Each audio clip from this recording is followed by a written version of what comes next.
मित्रांनो, आमच्या बाप्पाच्या विसर्जनाची वेळ झालेली आहे. तर हे कधीच दिवस निघून गेलेले आहेत, काही समजलेलं नाही आहे. तर 15-20 दिवस आम्ही अगोदर एक एक दिवस असं मोजत होतो की आमचे बाप्पा आमच्या घरी येणार आहेत. तर हे कधीच दिवस सहजच निघून गेलेले आहेत. तर डेकोरेशन वगैरे हे सगळं मकर वगैरे सर्व खाली खाली वाटायला, पूर्ण घर खाली खाली वाटायला लागले.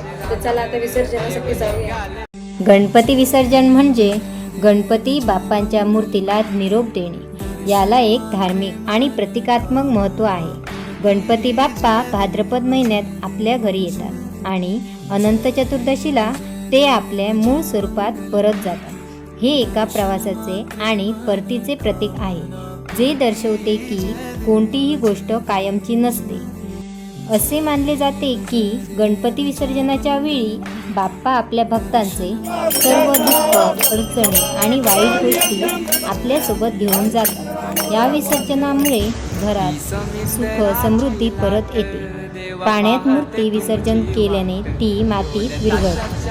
हे जीवनचक्र आणि परिवर्तनाचे प्रतीक आहे, जे दर्शवते की प्रत्येक गोष्टीचा शेवट हा एका नवीन सुरुवातीचा भाग असतो. ही समुद्राची लाट देवा पाहते तुमची.